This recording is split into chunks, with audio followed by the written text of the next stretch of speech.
According to my calendar, it's still 2021, which means we need to talk about my favorite movies of the year. That's right, I love talking about my favorite movies of the year. It's just an opportunity for me to talk about some movies that I love, hopefully give you some great movies to watch as well.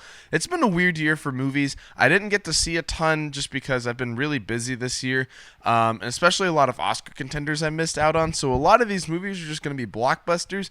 But thankfully, I saw enough good movies to warrant making this video, and so I'm really excited about the movies that are on this list. Obviously, there are a ton that I wanted to see. I think there were like 20 on my list that I never ended up seeing, but I'm really excited to talk about these nonetheless. I will be watching a lot of movies and a lot of Oscar movies in the coming months, so if you are interested in my updated top 10 movies as I watch those, that link is in the description below. It'll take you right to my Letterboxd account where I have a list of every movie that I've watched, and it ranks every movie that I watch each year. So even the movies that aren't on this list, all the way like to the bottom, you can see the movies that I've watched this year. So if you want to keep updated, you can go to that link in the description. Let's just dive into the list. That's why you're here. That's why you came here. So let's give the people what you want. So let's dive into the list. Alright, let me be a nerd for a second. I love DC. Don't let this Endgame poster fool you. I'm more of a DC guy than I am a Marvel guy. I'm wearing a Marvel shirt. Okay, so don't let that poster or this shirt deceive you. I'm more of a DC guy. I promise you I'm more of a DC guy. And like everybody else that saw the theatrical version of Justice League when it came out in 2017, I thought it sucked. I hated it. And so that really hurt to see Zack Snyder's vision for the DCEU, which I honestly enjoyed up until that point.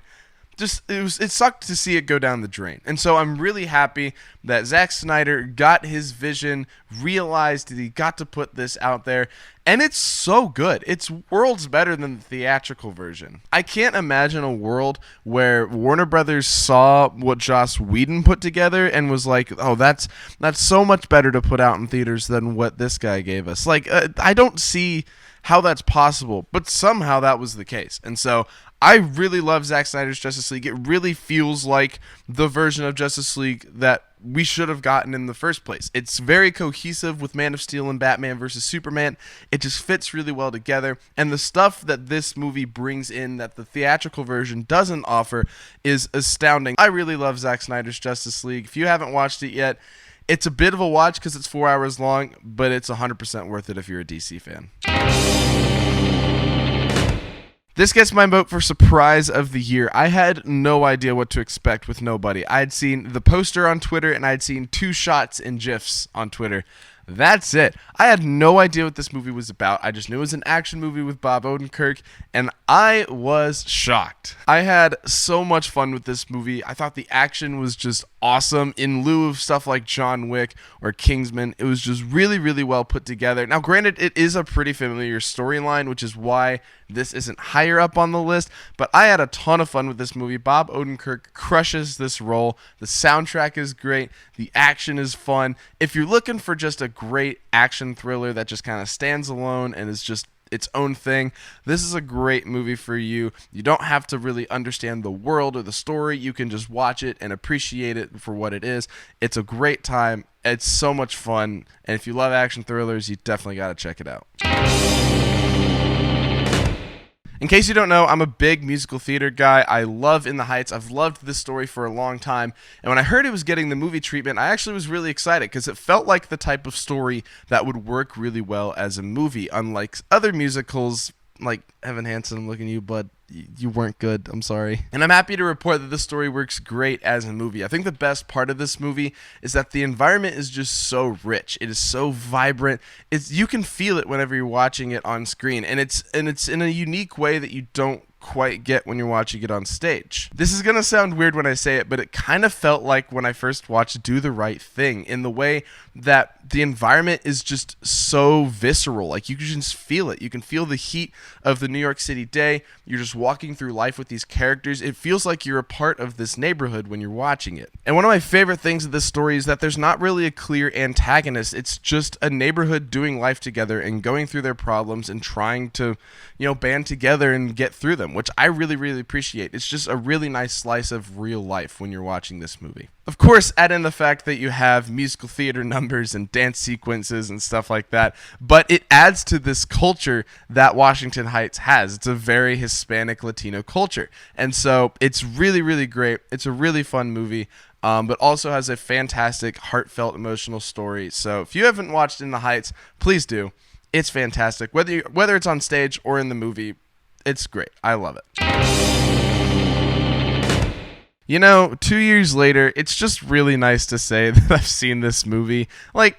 There was a time where I thought that maybe I wouldn't get to see this in theaters, and I got to see it in IMAX opening weekend, so I'm really excited. I loved No Time to Die. I thought it was really, really thrilling. I thought it was awesome, and I thought what this movie did best that really separates itself from the rest of the Bond movies is that it focuses a lot on James Bond's character. And that's not something you see through really any of the Bond movies. Even with Daniel Craig's other movies, you really don't get to see this side of him. You don't really get to see this focus put on his character, but it fits really, really well here. And as a conclusion to Daniel Craig's portrayal of the role, it feels like something that's kind of earned, because this is the most thrilling, the most kind of personal James Bond telling that we've had. They make a really ballsy decision at the end of this movie, and I think it works, and I think it pays off.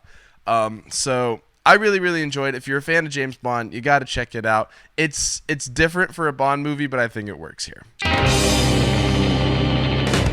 Not the first Marvel movie I've said, and not the last. Shang-Chi and the Legend of the Ten Rings was great. It is just everything I wanted out of this movie. I didn't know too much about the character going into this movie, and what I got out of it was a thrilling martial arts film, an emotional family drama, and a great setup to a fantastic character. The action is some of the best in the whole MCU. The choreography especially is just terrific. You'd feel like at some point before this that Marvel would have made a martial arts MCU movie, but that hadn't happened until now. And so to get a really well put together martial arts film, it's awesome, and it shows that Marvel can really branch outside of their regular combat with their action, and they can really do some fun stuff. I think the characters are the biggest standout here. I really love how they're written. They're just written so well. I really love Shang-Chi's internal conflict of how he has his own convictions.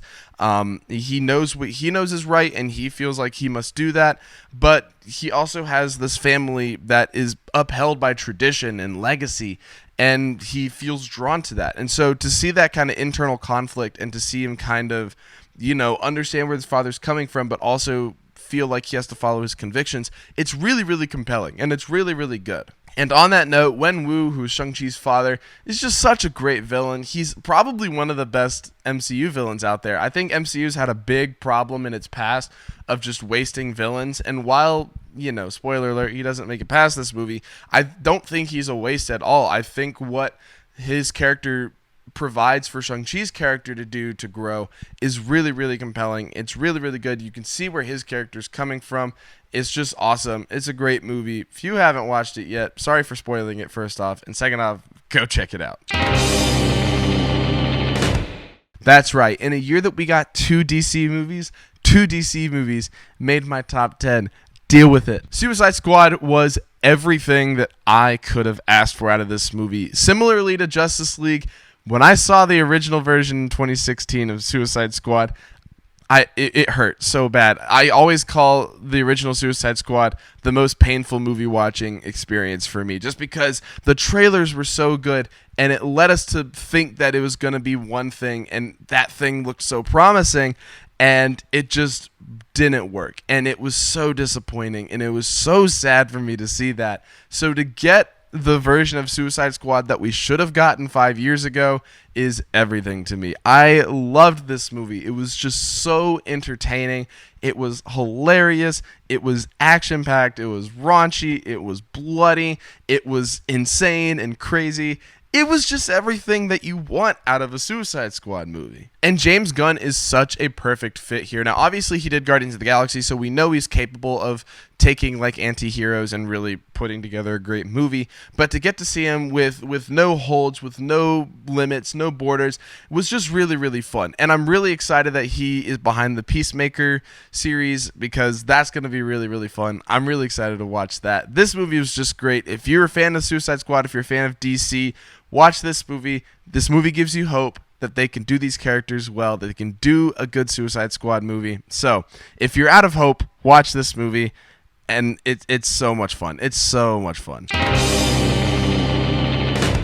You know, it would feel wrong if I didn't put an animated movie on this list, and thankfully Mitchell's vs. the Machines fits into that, because this movie was so good. First off, the animation of this movie is just fantastic. The style is just amazing. It feels a little similar to Spider-Man Into the Spider-Verse, but it takes that kind of similar style, I guess, and does it in a completely unique way that fits this movie perfectly. If you watch the movie, you'll understand what I mean. It just fits so perfectly. But at this movie's core is this really great family drama where you have a family that just can't connect with each other. Katie is a really great protagonist and has her passions and doesn't feel supported by that. And you have these other family members that have their own passions and their own desires for each other, but they just can't click and they can't connect. And so there's this really great family drama at the center of it, where you get to see this family go from distant from each other to really, really close together and understanding of each other. And it's really, really compelling. It's really, really great stuff. And then, of course, throw in a giant robot apocalypse, and that movie just becomes so much more fun and entertaining. So, you thought Spider-Man was going to be number one. You thought I was that predictable. You thought I was so predictable that I would put the highest grossing movie of the year at my number one spot. That's you. Obviously, I'm joking around a little bit. I loved Spider-Man No Way Home, okay? Do not get me wrong. This movie was awesome, and it was everything I wanted as a fan of the character, as a fan of the world. It was just everything, man.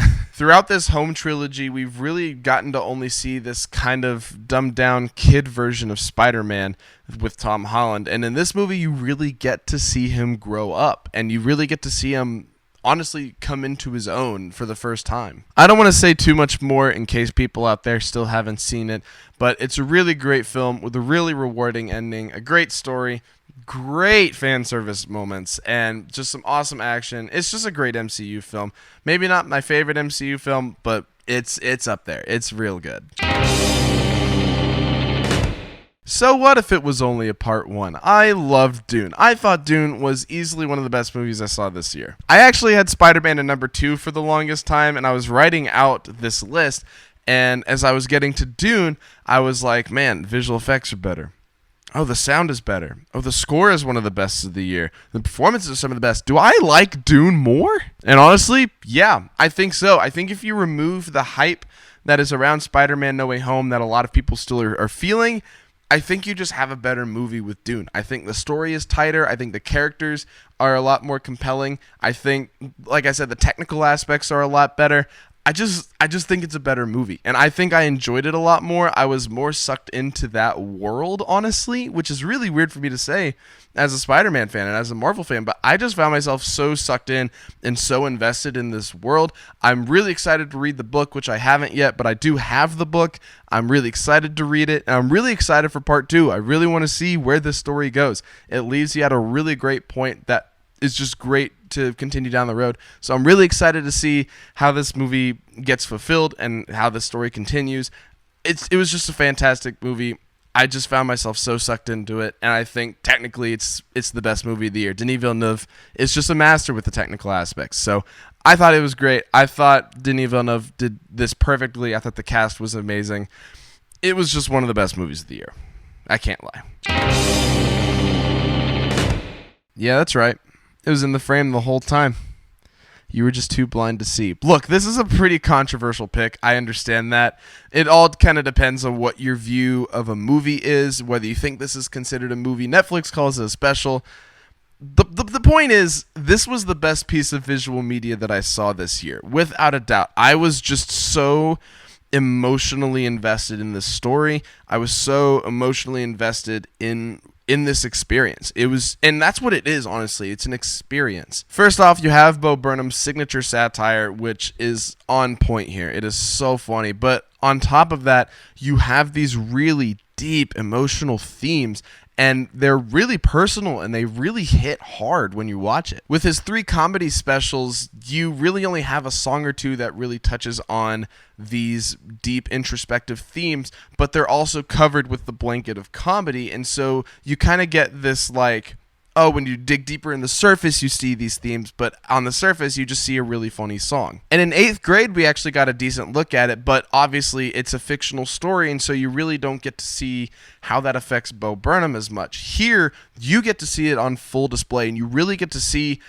kind of what's going on with him and what's affecting him as a person. How is he feeling? What is he experiencing during this time? It feels like the melting point for him as a person, because you really get to see the snowball of these deeper emotional themes kind of get heavier and bigger and heavier, and then it just comes to form here, and you really get to see it on full display. So it's a really emotional experience. It's a tough watch, but it's also really, really funny, and so it's really, really good. And like I said, it was just the best piece of visual media that I saw this year, and I couldn't make this video without bringing it up. It just impacted me in such a really personal way. And there you have it. That's my top 10 favorite movies of the year. I hope you enjoyed this. I always love making this video at the end of the year.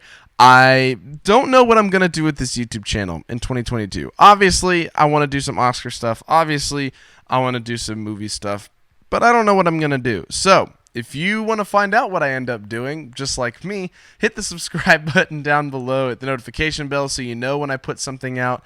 I did get a new camera recently, and so wanting to do some stuff with that. We'll see what I end up doing with it. So thanks again for watching. Hope you enjoyed it. Hope you guys have a fantastic day. I'll see you in the next one. Thought this would be a funny thing to put in the outro. I'm editing this video, I'm downloading the posters that I need for the edit, and because No Time to Die is number 7, I named the file 007. And this was like completely on accident too, because I was naming everything like 010 or 009 or 008, but it's 007, which I think is really, really funny. Just thought I'd share that. Yeah.